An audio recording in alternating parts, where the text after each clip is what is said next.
Olá, pessoal. Aqui é a Ludmila Norato e hoje eu vou conversar com a Tatiana Pimenta, CEO e fundadora da Vitude, que é uma startup que conecta pessoas a psicólogos de forma online e com a ajuda da inteligência artificial também.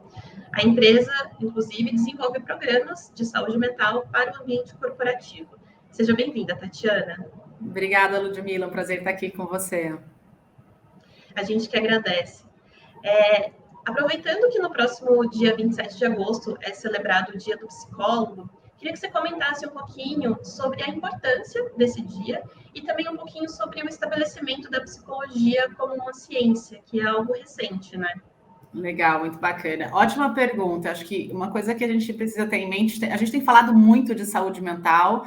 Acho que a própria questão da pandemia colocou em evidência a importância da gente cuidar, né, da nossa saúde, das nossas emoções. E quando a gente pensa na psicologia enquanto ciência, uma coisa interessante de observar é que ela é uma ciência muito nova. Quando a gente pensa na medicina, a gente está falando de uma ciência milenar. Só que quando a gente está falando da psicologia, a gente começou a falar de psicologia ali no final dos anos 1800, 1900.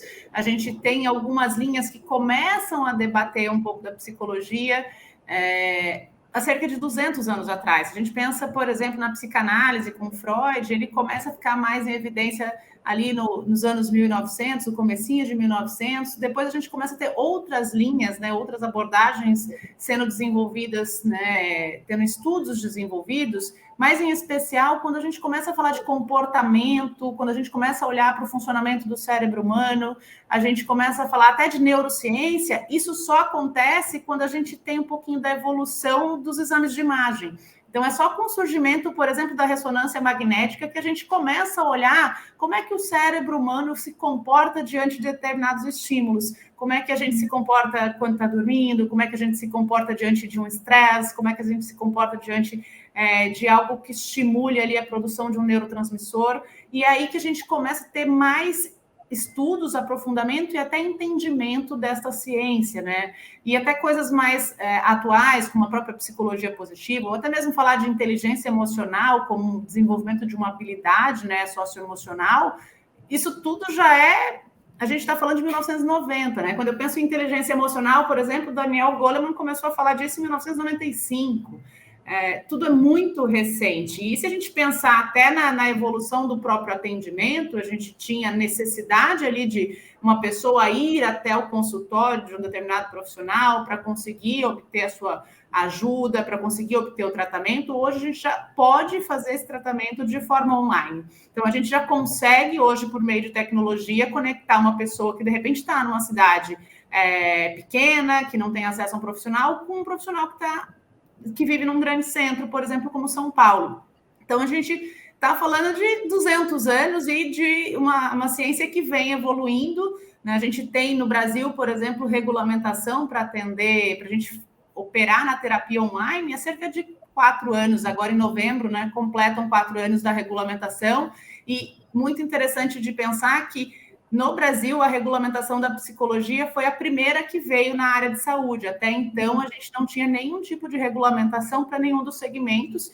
Quando a gente olha para a própria medicina, para a nutrição, para outras áreas de saúde, a gente só teve regulamentação com a chegada da pandemia. Então, só diante de uma necessidade, de fato, de um isolamento social, que essas áreas conseguiram ter ali uma regulamentação, num primeiro momento, até incipiente, de forma rápida para que a gente pudesse atender as pessoas, e agora sim chegando algumas regulamentações à sua escrita definitiva, né? Então, acho que a gente vem passando por uma mudança e de uma ciência que é cada vez mais importante para a gente. A gente chega a falar que psicologia vai ser a profissão do futuro, porque cada vez mais a gente está mais digital e a gente precisa cuidar das emoções, do cérebro humano. Então, quanto mais a gente conseguir olhar para isso, acho que mais a gente consegue evoluir enquanto indivíduo, enquanto ser humano. Então, eu diria que é uma ciência nova, mas muito importante, e que vem ganhando destaque a cada mês e a cada ano que se passa.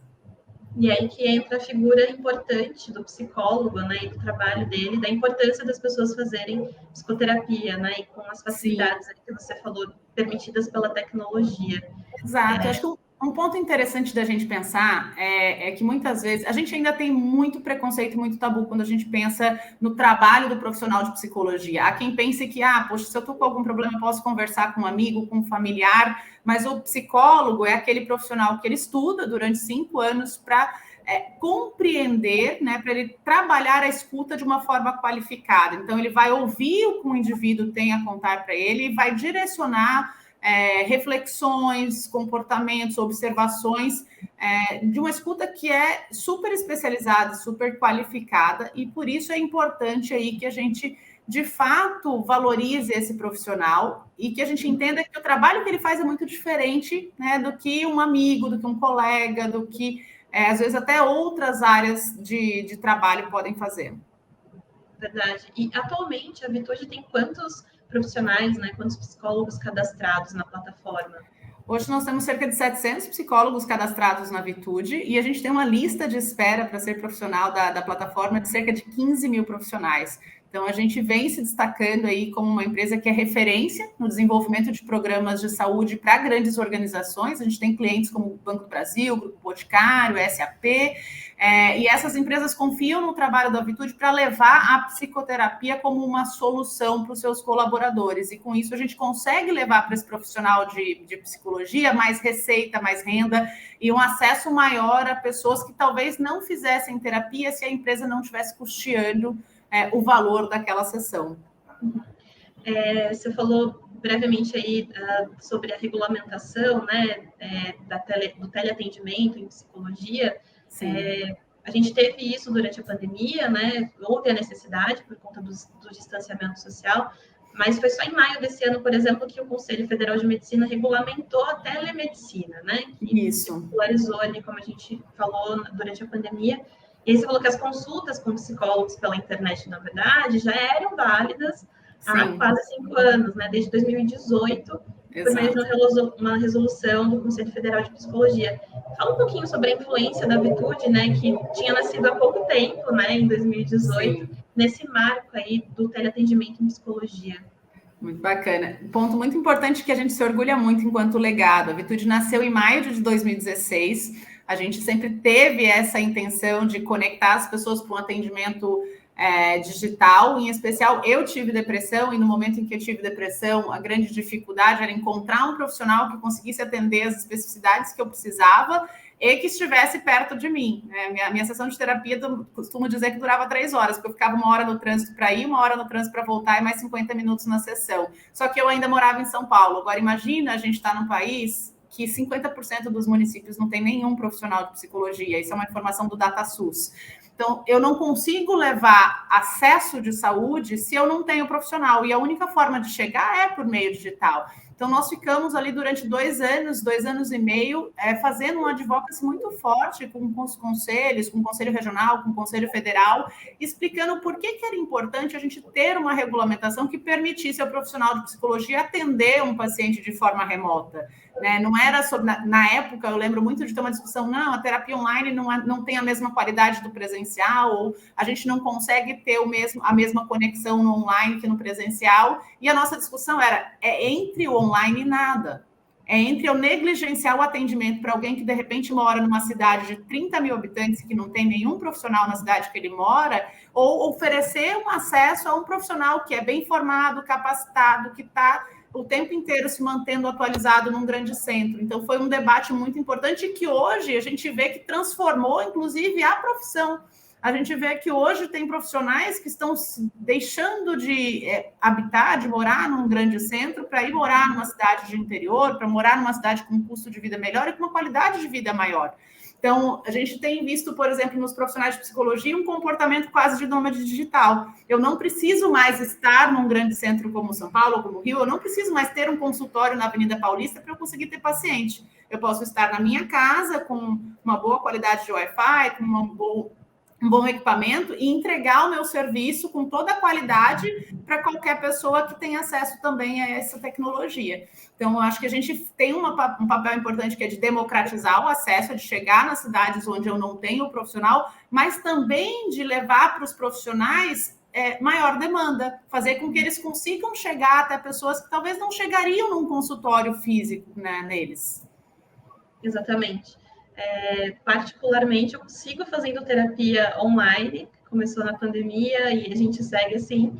E meu psicólogo, inclusive, fala que tem sido algo bem positivo, né, para ele, como qualidade de vida, de estar em casa com a família, e de poder atender mais pessoas e fazer um trabalho mais proativo e um bom trabalho, né, mesmo à distância.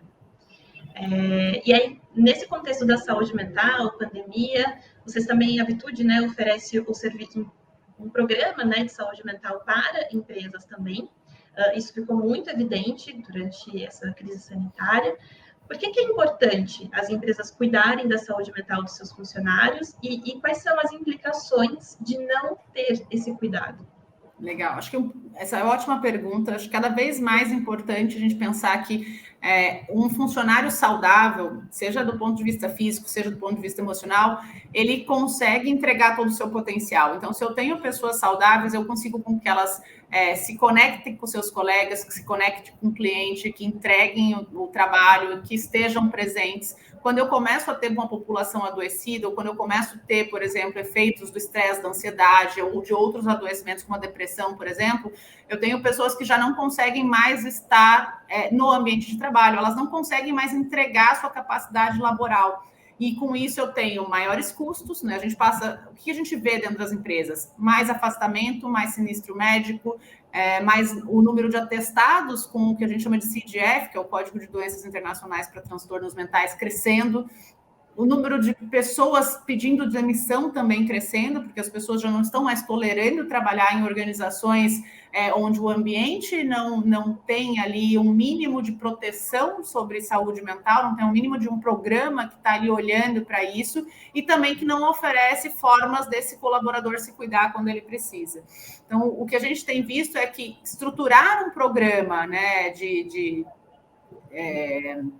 estruturar um programa de saúde mental dentro da empresa, ele passou a ser estratégico, porque eu preciso entender como é que está a minha população, e o da Vitude, o que a gente se apoia em 3 pilares: diagnóstico, educação e a parte de psicologia. Então, eu preciso primeiramente saber como é que está a minha população, qual percentual da minha população já tem algum sinal de adoecimento, qual está bem, qual está muito bem. O que eu faço para aquela que está adoecendo? Qual é o plano de ação? Como é que eu capacito a minha liderança para falar do tema? Como é que eu transformo a minha organização numa organização segura do ponto de vista psicológico, né? Porque as pessoas se sintam pertencidas, acolhidas, que elas possam falar de saúde mental sem o medo ou receio de serem julgadas, né, por seus colegas, pelos líderes.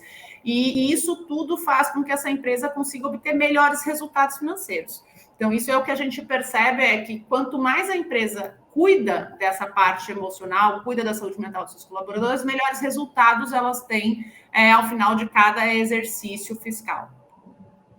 Imagino que as empresas estão aprendendo durante o processo, enquanto fazem, enquanto implementam esses programas, né? Sim. Para o futuro, como que você avalia que pode ser essa relação entre trabalho e saúde mental? O que eu vejo, Lud, é que as empresas de fato estão começando a entender o quão importante é esse olhar de cuidado, o quão importante é a gente estabelecer um equilíbrio entre vida pessoal e vida profissional, o quanto a gente, de repente, precisa revisitar e rever as formas de se trabalhar, né? A gente vem, acho que, de alguns modelos onde a gente valorizava o excesso de trabalho, onde a gente valorizava a sobrecarga, onde era bonito falar que ficava até mais tarde no trabalho. Isso está mudando. E a geração que está chegando ao mercado de trabalho também tem um outro comportamento. Então, essa nova geração, ela já não tolera mais trabalhar para empresas que não estão cuidando do colaborador ou que não valorizam o cuidado. Então, o que eu vejo como o futuro do trabalho é que as organizações vão precisar prestar atenção nos seus talentos, porque eles vão escolher onde trabalhar, né? Diferente de, talvez, décadas atrás, onde existia ali uma relação inversa nisso. Então, acho que para o futuro do trabalho, cada vez mais a gente pensar em qualidade de vida, pensar em saúde, pensar em prevenção, promoção. Eu acho que isso é que eu vejo como sendo os próximos anos e a próxima década. E saindo de uma pandemia, eu acho que a gente tem que ficar muito atento, porque a gente adoeceu demais enquanto sociedade. A gente está vivendo literalmente uma sociedade do cansaço, como diz o livro, porque a gente está exausto, a gente vive de fazer reunião, a gente está extremamente conectado e a gente vai precisar exercitar a desconexão. a gente vai precisar exercitar esse equilíbrio e isso vai ser importante de ser feito em conjunto com as empresas.